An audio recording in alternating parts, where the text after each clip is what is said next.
Hello guys, আমি প্রিয়াঙ্কা। আর আজ আমি ছেঁচি শাক রান্না করব খুবই সহজ পদ্ধতিতে, এবং সত্যি বলতে কি এটা খেতে দুর্দান্ত হয় ভাতের সাথে। জাস্ট ওয়াও, একবার এইভাবে ট্রাই করে দেখতে পারো।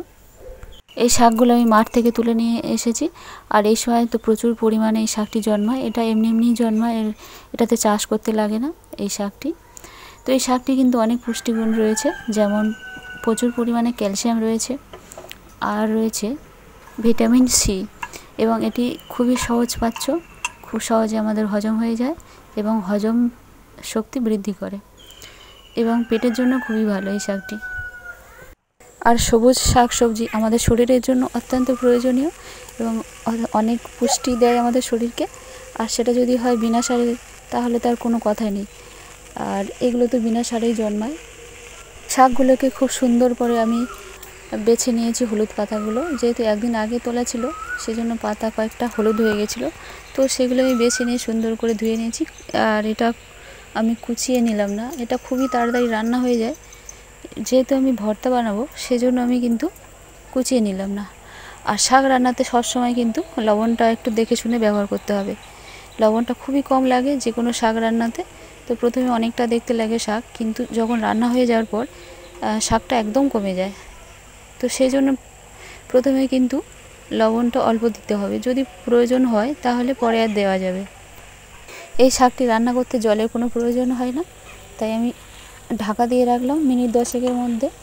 আমার কিন্তু শাকটা পুরোপুরি সিদ্ধ হয়ে গেছে আর অনেকটা কমেও গেছে।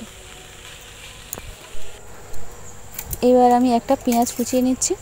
আর প্রথমেই আমি দুটি শুকনো লঙ্কা ভেজে নিয়েছিলাম, সেটা তো দেখতেই পেলেন।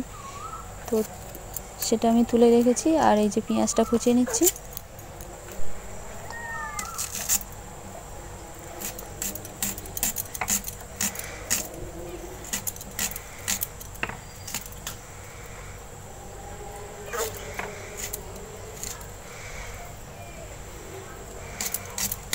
কমেন্ট করে জানাবেন তো এই শাকটি আপনারা কে কে পছন্দ করেন, খেতে ভালোবাসেন।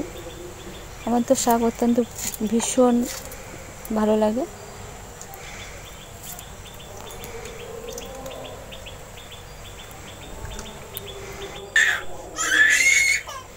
তো চলুন এইবার আমি ভর্তাটা বানিয়ে নিচ্ছি।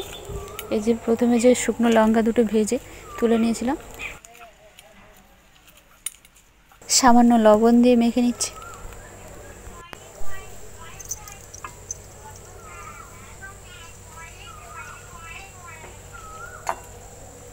এবার ভালো করে মাখিয়ে নেওয়ার পালা।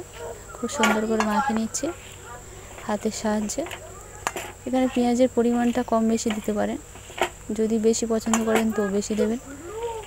যেহেতু আমার একটু গ্যাসের সমস্যা আছে, তাই কাঁচা পেঁয়াজটা অল্প পরিমাণে দিলাম, অথবা এটা পেঁয়াজটা ভেজেও নিতে পারেন, তবে ভাজা এবং কাঁচার স্বাদটা সম্পূর্ণ আলাদা।